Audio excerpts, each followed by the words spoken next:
chapitre 3. Pierre et Jean montaient ensemble au temple à l'heure de la prière.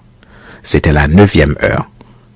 Il y avait un homme boiteux de naissance qu'on portait et qu'on plaçait tous les jours à la porte du temple appelé la Belle, pour qu'il demandât l'aumône à ceux qui entraient dans le temple. Cet homme, voyant Pierre et Jean qui allaient y entrer, leur demanda l'aumône. Pierre, de même que Jean, fixa les yeux sur lui et dit « Regarde-nous ». Et il les regardait attentivement, s'attendant à recevoir d'eux quelque chose. Alors, Pierre lui dit « Je n'ai ni argent, ni or, mais ce que j'ai, je te le donne. Au nom de Jésus-Christ de Nazareth, lève-toi et marche. » Et le prenant par la main droite, il le fit lever. Au même instant, ses pieds et ses chevilles devinrent fermes. D'un saut, il fut debout, et il se mit à marcher. Il entra avec eux dans le temple, marchant, sautant et louant Dieu.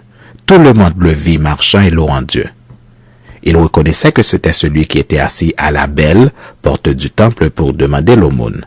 Et ils furent remplis d'étonnement et de surprise au sujet de ce qui lui était arrivé. Comme ils ne quittaient pas Pierre et Jean, tout le peuple étonné accourut vers eux au portique dit de Salomon. Pierre, voyant cela, dit au peuple, « Hommes israélites, pourquoi vous étonnez-vous de cela?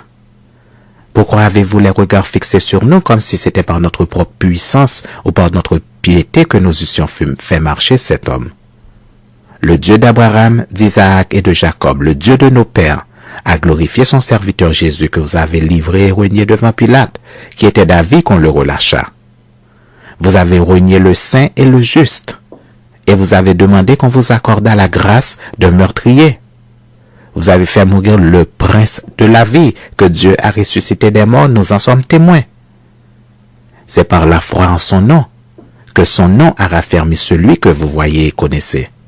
C'est la foi en lui qui a donné à cet homme cette entière guérison en présence de vous tous. Et maintenant, frères, je sais que vous avez agi par ignorance, ainsi que vos chefs. Mais Dieu a accompli de la sorte ce qu'il avait annoncé d'avance par la bouche de tous ses prophètes, que son Christ devait souffrir. Repentez-vous donc et convertissez-vous pour que vos péchés soient effacés, afin que des temps de rafraîchissement viennent de la part du Seigneur et qu'il envoie celui qui vous a été destiné, Jésus-Christ, que le ciel doit recevoir jusqu'au temps du rétablissement de toutes choses, dont Dieu a parlé anciennement par la bouche de ses saints prophètes. Moïse a dit, « Le Seigneur votre Dieu vous suscitera d'entre vos frères un prophète comme moi. Vous l'écouterez dans tout ce qu'il vous dira. Et quiconque n'écoutera pas ce prophète sera exterminé du milieu du peuple. » Tous les prophètes qui ont successivement parlé depuis Samuel ont aussi annoncé ces jours-là. Vous êtes les fils des prophètes et de l'alliance que Dieu a traitée avec nos pères, en disant à Abraham, « Toutes les familles de la terre seront bénies en ta postérité. » C'est à vous, premièrement, que Dieu, ayant suscité son serviteur, l'a envoyé pour vous bénir, en détournant chacun de vous de ses iniquités.